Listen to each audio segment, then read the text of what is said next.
So I'm explaining all this to you because I want you to understand how I was set up for failure. You know, I was set up from a very early age to be ostracized. You know, I didn't have the social training. I didn't have the social, the inherent social understanding. I didn't have the social training from my parents. I was socially unacceptable because I didn't have proper gender stereotypes because my mom was a single lesbian. I didn't have, I ate too much, and so I was chubby and I farted, both of which are, socially ostracizing things when you're that age. And I hadn't really had that much contact with people, so other people hadn't socialized me. So I was really, in many, many ways, set up for failure on a social level. And that's exactly what happened.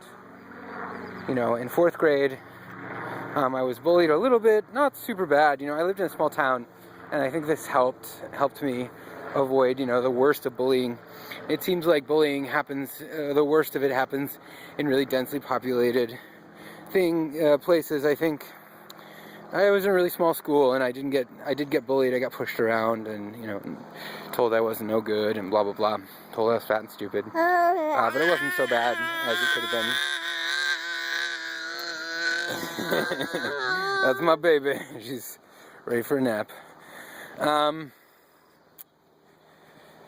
And just basically was ostracized. And by ostracized, I mean I didn't really have a lot of friends or people I was able that were willing to hang out with me because I was this low social status.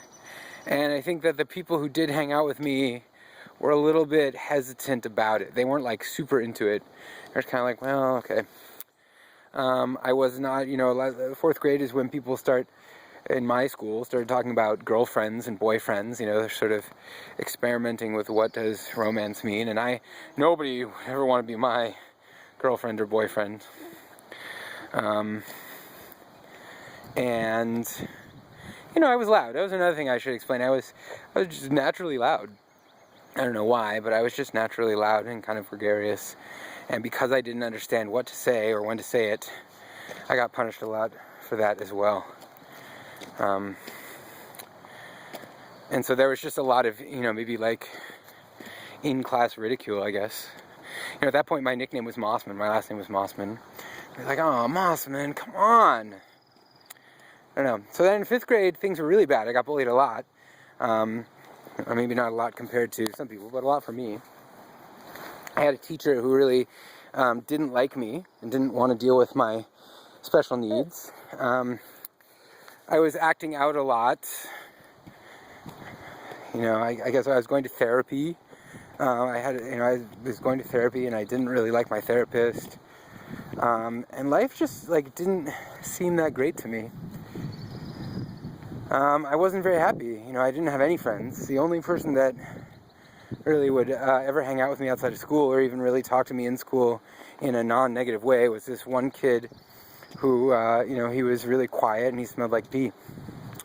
And that was why he was lower on the totem pole than I was, because he didn't say anything and he was very timid and he smelled like pee, and that's just totally unacceptable. He was into Power Rangers and I was kind of into them. He was really into them. And so we hung out twice.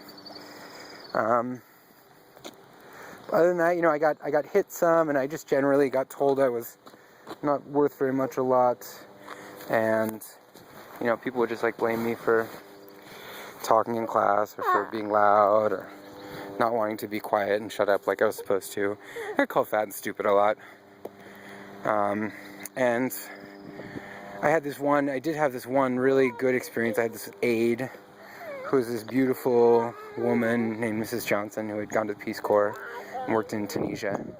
And so she helped me a lot, and they didn't have IEPs at that point, but I did get to work with her in the library on projects a fair amount, and that really helped. Alright, so just to move on my long background. So then in 6th, 7th, and 8th grade I went to a new school. So 5th grade was also a new school. Probably knew some people in it. 6th, 7th, and 8th grade was also a new school, and I basically didn't know anybody. I knew one or two people, and they weren't my grade. And I was so depressed. I was actually, I really thought about killing myself a fair amount in 5th grade. I didn't really think about it in that way, but I was just like, man, life is not really worth living. Like, I don't really want to live it. And my mom was really worried. We moved, and like, I was just in a really crazy place, like here was my chance to invent myself, to reinvent myself, but I was really damaged. Felt damaged by the experiences I had had in school. And so I wasn't really able to reinvent myself. I mean, I was, but the way, I got on the bus that first day and I said, hi, I'm Josh Mossman. I'm gay and I'm crazy. I have no idea, in retrospect, why I thought that would be a great way to introduce myself to all these new people in a very conservative small town. Maybe it had something to do with feeling pride for my mom, or wanting to make a splash, or it was just so much my habit to, I was kind of a defiant outcast. I was like, I will not shut up. I will not be quiet. I don't care what you say. You can't make me, in some sense. And I think even though that was a harder road to take, it really served me well later. So in 5th, 6th, 7th, and 8th grade, I started to realize, that in 6th, 7th, and 8th grade, I started to realize that I didn't understand social behavior. I didn't have friends. I had like 2 friends, and we were united by common interests, but I don't think they actually liked me that much. And so I started asking this question, like, why don't people like me? Like, they like each other. Why don't they like me? And what can I do about it? And I started just watching. I started asking questions. I started watching people around me. And I was kind of lucky because, I think there's been this core of people who had all been in the same school for a really long time. It was a really small town. It only had 1 store, and there was 200 kids, K through 8. And I was just there for 3 years. So after, year 1, I was like super outcast. And then year 2, they were kind of like, okay, well, that's just, that's just Mossman. That's just how he is. And then year 3, they were kind of like, yeah, I mean, he's okay, And so I saw this gradual process of people getting used to me. And I just refused to be, to be put down. I mean, that's not true. I still was put down. And lots of bad things happened in those 3 years. But lots of good things happened too. I would just sit at the popular table at lunch sometimes. I would just sit there. And people would be like, oh, get off the popular table, Mossman. I'd be like, no, I'm not going to get off the popular table. I want to sit here. I'm just going to sit here. And I would just kind of sit and just listen. And as I started listening more, people just grew to accept me because I wasn't as loud as I had been previously. And, I was a cool guy. I was cool enough. They still didn't exactly like me, but it was like a kind of really, really a tolerance. And I started to understand, like, what it meant to be friends, what it meant to, I got some really good feedback too. There was like this one time I so clearly remember Will Holiday, I think his name was, telling me, like, why do you use that big word, like, haphazard? That's such a big word. And I was like, what are you talking about? Because I read all the time. All I did was read books. I loved reading books so much.